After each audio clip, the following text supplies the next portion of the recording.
மே 7 தொழுகிறோம். எங்கள் பிதாவே, உமது நாமத்தை என் சகோதரருக்கு அறிவித்து சபை நடுவில் உம்மை துதிப்பேன். சங்கீதம் 22:22. உற்சாகமாய் சத்தமாய் ஆராதிக்கும் கூட்டங்களில் அடிக்கடி விருப்பத்தோடு சொல்லப்படும் வசனம் பிலிப்பியர் 2:10-11. இயேசுவின் நாமத்தில் முழங்கால்கள் யாவும் முடங்கும்படிக்கும், இயேசு கிறிஸ்து கர்த்தர் என்று நாவுகள் யாவும் அறிக்கை பண்ணும்படிக்கும். ஆனால் அதில் பிதாவாகி தேவனுக்கு மகிமையாக இந்த உச்ச வார்த்தைகளை நாம் கவனிக்க தவறுகிறோம். இதன் பொருள் என்னவெனில், ஆராதனை யாவும் முடிவாக போய் சேர வேண்டியது பிதாவிடமே. நாம் இயேசுவுக்குள் ஆவியினாலே தேவனுக்கு ஆராதனை செய்ய வேண்டும். பிலிப்பியர் 3:3. உண்மையில் கிறிஸ்துவும் நம்மோடு சேர்ந்து பிதாவை துதிக்கிறார். சங்கீதம் 22:22. தம்மை உண்மையாய் தொழுது கொள்ளுகிறவர்களை பிதாவானவர் தேடுகிறார் என்று சமாரிய பெண்ணிடம் இயேசு கூறினார். யோவான் 4:21.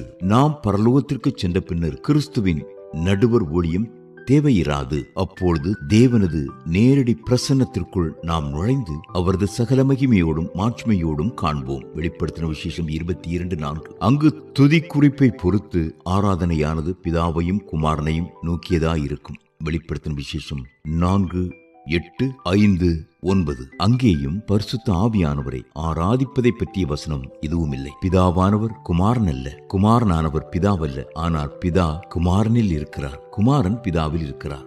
யோவான் 14:11. ஆயினும் இதே பகுதியில் எல்லா அதிகாரமும் மகிமையும் பிதாவுக்கே உரியது என்கிறார் இயேசு. அப்படியே பரிசுத்த ஆவியானோரும் முழுமையான தேவனாயினும் அவர் ஆராதனையை தமது பக்கமாய் ஈர்க்காமல் அதை பிதாவை நோக்கியே திருப்பி விடுகிறார். ஆவியானவர் மக்கள் மீது இறங்கிய போது அவர்கள் பிதாவாகிய தேவனையே அவரது மகத்துவங்களுக்காய் துதிக்க ஏவினர். அப்போஸ்தலர் நடபடிகள் 2:4. பரிசுத்த ஆவியானவர் கிறிஸ்துவை மகிமைப்படுத்துகிறார், கிறிஸ்து பிதாவை மகிமைப்படுத்துகிறார்.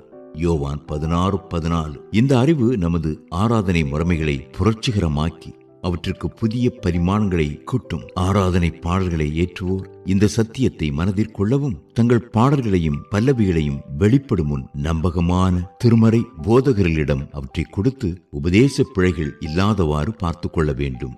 மூவரான பிதா சுதன் தூய ஆவியில் முதலிடம் வகித்திடும் அப்பா நீரே, முதல்வரின் திருப்பாதம் 2 முத்தங்களை தந்தே நாங்கள் தொழுகிறோம்.